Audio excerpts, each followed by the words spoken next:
After 1 year, hundreds of prints, and thousands of hours on the Bambu Lab P1P, I think I'm finally qualified to tell you what I like about it and what I don't like about it so much, and if it's perfect for you this holiday season. So let's get into the video. I'll start with what I like about it. The Bambu Lab P1P is an extremely fast machine at an extremely reasonable price point. With a max speed of 500 millimeters per second, it's about 3 times as fast as you'd be printing on the Ender 3 Pro at max speed. But unlike the Ender 3 Pro, the prints that come off this machine are extremely precise and very detailed. At these speeds, you might expect the P1P to have massive artifacts, but because of the flow calibration that the printer runs before it prints, they actually come out looking very good. The Bambu Lab P1P's automatic bed leveling system is very reliable, and I haven't had a failed print on it in a very long time. The way it works is it has a 25-point grid that it runs before the print. This means that it'll give you a perfect first layer every single time. The Bambu Lab P1P can print very tight tolerances without any problems. I like to 3D print these collapsing swords, and every time I do, there's never an issue with them.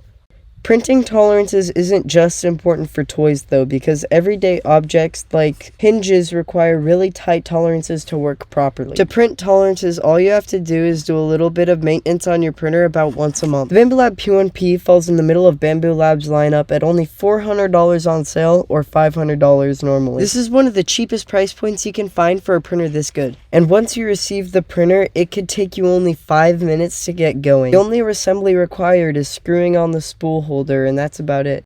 The Bambu Lab P1P also has a camera for monitoring and time-lapse, which it doesn't look great, but it's good to just get the job done.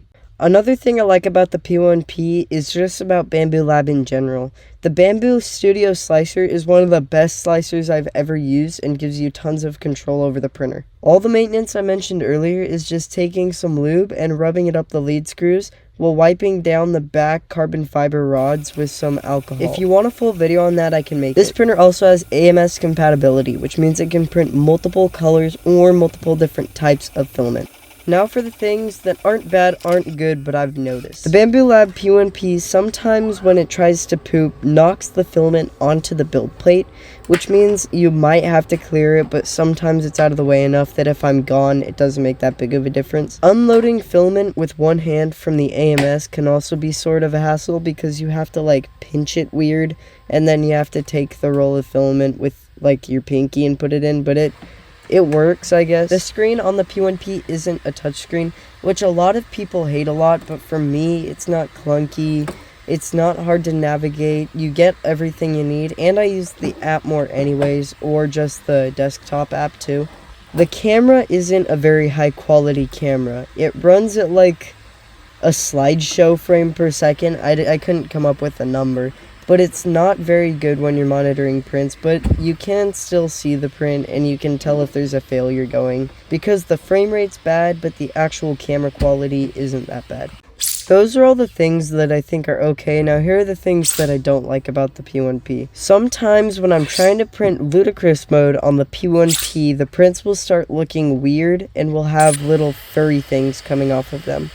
They will also have rough tops and rough bottoms, and will also sometimes have holes in them, which isn't really ideal for part functionality, but if you're printing in ludicrous mode just to get a part done fast for prototyping, it doesn't make that big of a difference. The AMS is very wasteful. This doesn't just apply to the P1P, but applies to all of Bambu Lab's printers, because the AMS uses way too much filament waste to get the pieces it creates. The way it switches filament is it keeps the filament in the nozzle by cutting it, and then it takes what's out of the PTFE tube into the AMS, pushes down the next filament, and extrudes all that's left in the nozzle. This means that for every single layer with 2 separate colors, or 3 separate colors even, it has to go through that process and waste about 0.4 grams of filament. That adds up from about 50 grams of filament wasted to 250 grams of filament wasted for the part.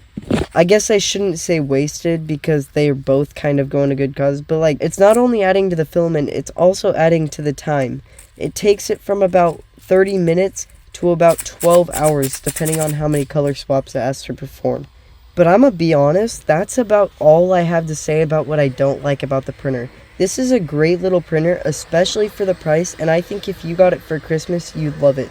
Also, I just bought the A1 to review and it's getting here on Thursday.